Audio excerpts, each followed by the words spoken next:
Hello, good morning. So today we are going to discuss one of the important portions, that is Schmitt trigger. Schmitt trigger is one of the very important portion we were asked in the university examination. So last class we have discussed on the comparator. ഇല്ലേ ഓർമ്മയുണ്ടോ കമ്പാരേറ്ററിൻ്റെ application ആയി we were discussing on the zero crossing detector. In the zero crossing detector we are employing open loop configuration. So as a result, what happens is, if the input is given into the inverting terminal, we call it as an inverting zero crossing detector, and if the input is given in the non-inverting terminal and the reference is in inverting terminal, then we call it as a non-inverting zero crossing detector. Okay.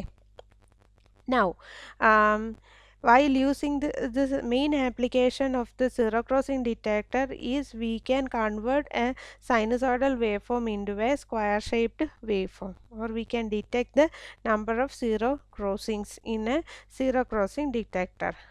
Okay, so one of the important problem we were faced during our zero crossing detector was, when the input was a low frequency signal, then the time to create the square wave was also very time consuming. That is, low frequency signal, the time delay is very high, so that the it will take more time to produce the square wave.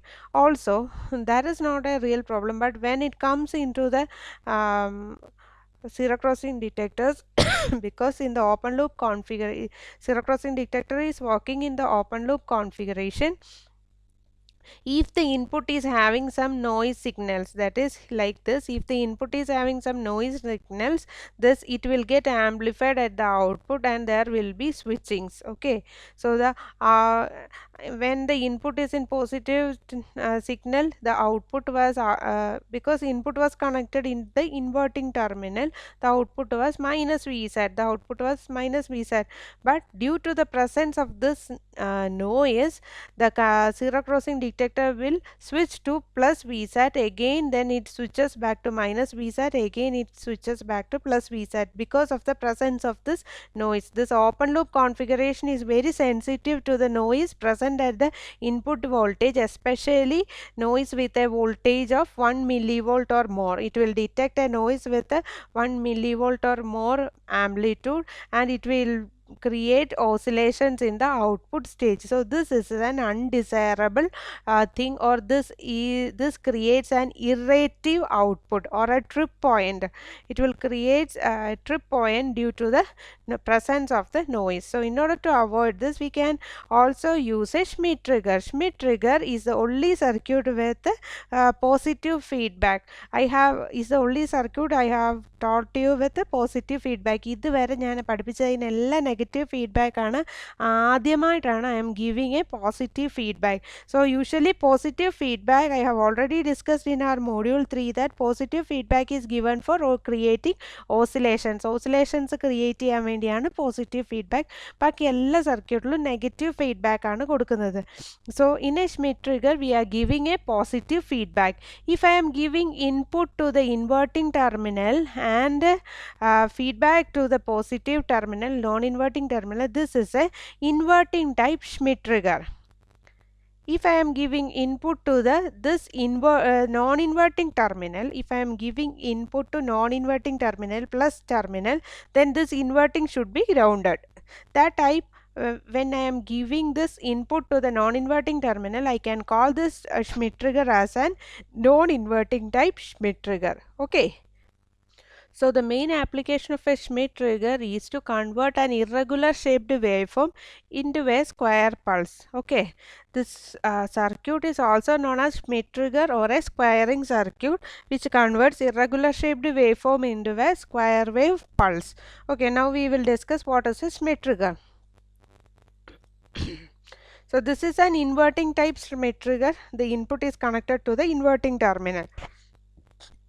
So here we are giving a positive feedback, and this positive feedback is a fraction of the positive feedback is given as the reference, or is taken as the reference. Here the reference is V output into R2 divided by R2 plus R1.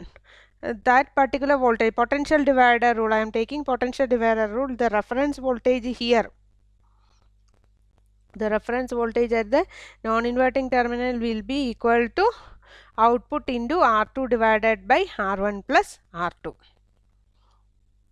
Okay. Now, this is a comparator and we know the working. If the voltage at the positive terminal or the reference value is greater than the input voltage, then output will be positive. The output will switch to plus Vz. If the input voltage is less than the feedback voltage or reference voltage, when the input voltage is less than the feedback voltage, the output will be positive or at plus Vz. So we can say the op amp is positive saturation state, and this a part of this positive voltage plus Vz is fed back to the non-inverting terminal as the reference. So here the reference voltage Vr will be equal to plus Vz into R2 divided by R1 plus R2. When the input becomes greater than this reference value, when the input becomes greater than this reference value, then VID will be negative or the output will be switched to minus Vz. Okay, at that time the output voltage will be negatively saturated. I repeat, when the input voltage is greater than the reference voltage, the output will be in the negative saturation. The negative voltage will be, this negative voltage will be fed back as the reference voltage. At that time the reference voltage will be minus Vz into R2 divided by R1 plus R2. So we can see the equations here. See, when the output is plus Vz, R2 divided by R1 plus R2 into Vz, or I can say R2 divided by R1 plus R2 is the feedback gain, beta Vz, and if the Vin is less than the reference, then it will be in the output will be in minus Vz stage, the output will be minus Vz stage, then the reference voltage will be minus Vz into R2 divided by R1 plus R2, that is minus beta Vz. So the output will remain in the minus Vz stage when the input value is greater than the reference voltage. That is it. When the input is greater than my reference, when the input is greater, then it will switch to minus Vz. The output will switch to minus Vz. When the reference is greater, here in this portion reference is greater, then output will be plus Vz. Here also the reference signal is greater, so it will be in plus Vz stage. Okay. So when the reference is greater, then it will be in the plus Vz stage. When the input is greater, then it will be in the minus Vz stage. So if I am drawing the output transfer characteristics, that is the input versus output, I can get a hysteresis curve like this. This is the hysteresis curve. That is when the input voltage is slightly more than the output voltage, then the output will switch from plus Vz to minus Vz. On the other hand, the output will be minus Vz. Okay, then the other hand, the output will be minus Vz. Okay, the V reference is called, when the output is in minus Vz, this V reference we call it as lower threshold voltage. We call it as lower threshold voltage, and when it is at beta Vz, that is here, this voltage we call it as upper threshold voltage. Okay, so the comparator with a positive feedback exhibits the hysteresis loop. So we can say the comparator with a positive feedback is said to exhibit a hysteresis condition, or it follows a hysteresis loop, and the hysteresis voltage, this hysteresis voltage will be the difference between the upper threshold voltage beta Vz minus the lower threshold voltage minus beta Vz. So that will be 2 beta Vz. Okay, the hysteresis voltage will be Vhy, that will be equal to 2 beta Vz. Okay, so this is the I have discussed on the